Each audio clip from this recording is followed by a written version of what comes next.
Kur'an'ın ahlakıyla anlatmamıza, Kur'an'ın ahlakını öğrenmeye minvalde bu yaz Kur'an kursunda emek sarf eden bütün hocalarımıza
önce Yüksek söyledi, yaz kurslarımıza yaklaşık 7.000 kardeşimiz kurslarımıza katıldı. çok teşekkür ediyorum. Programımıza katılım sağladığınız için hepinize çok teşekkür ediyorum. Hoş geldiniz. Sefalar getirdiniz diyorum. Kur'an kursuna olan Ahmet Şahin öğrencimizi buraya davet ediyorum.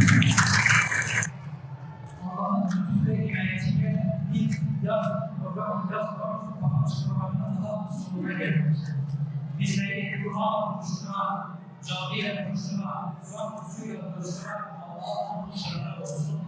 Kur'an'ın ahlakıyla anlatmadan, Kur'an'ın ahlakını öğrenmeye vesile olan bu mübarek vaktede, mübarek vaktimize, lütfeden Rabbimize hamdü selam olsun. Evet, kıymetli velilerimiz, sevgili çocuklar, Kur'an'la buluşmamız sadece yaz Kur'an kursuyla sınırlı kalmayacak Allah'ın izniyle ve ondan sonra da inşallah bu bir başarılı olacak ve ondan sonra da inşallah hayatımızın geri kalan kısmında Kur'an'la bir bütün bir şekilde sadece yüzünü okumak tek değil, yüzünü okumak tek değil, Kur'an'ın ahkamını, Kur'an'ın ahlakını, Kur'an'ın güzelliğini hayatımıza, evimize, sokağımıza, mahallemize taşıyacağız Allah'ın izniyle. Bu divanın, bu yaz Kur'an kursuna emek sarf eden bütün hocalarımıza, teşekkür mesai yaptığımız arkadaşlarımıza ben çok teşekkür ediyorum.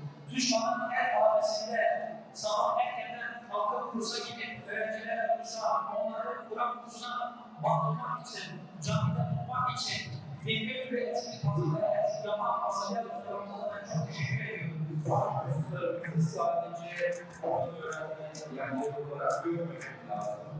Özellikle mahalledeki akrab dediğimiz, aynı yaşıt kardeşlerimizin hem bir paylaşım ortamı, hem dini değerlerimizin öğrenildiği bir ortam olarak görmek lazım. Camilerimizi sevdiren, iyiliğe dönük, dini değerleri öğreten çok değerli kurslar olarak görmemiz lazım. Ben bu vesileyle biraz önce Yüksek söyledi, Dünya Kur'an kurslarımızda yaklaşık 7.000 kardeşimiz kurslarımıza katıldı. Ben hepsine ayrı ayrı teşekkür etmek istiyorum. Velilerimizin icadetleriyle katılıyorsunuz. Ben velilerimize de çok teşekkür etmek istiyorum. Yine burada hocalarımız var. Birbiri emekle sizleri yetiştirmek için uğraşan hocalarımız. Ben onlara da çok teşekkür etmek istiyorum. Kur'an-ı Kerim öğrenmek ve hayatına yansıtmak bir yolculuk. İlk aşamasını tamamlıyorsunuz. İnşallah bundan sonraki gerek eğitim hayatınıza, gerek yaşamınıza bu öğrendiklerinizi yansıtmanızı bekliyoruz.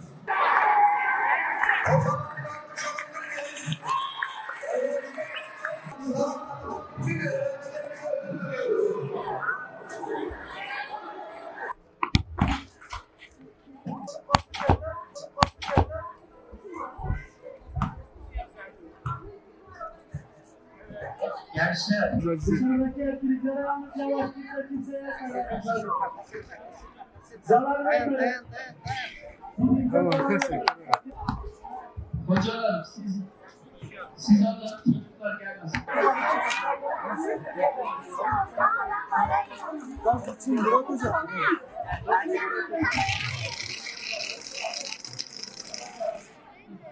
Bizden Selam Ali Udayır.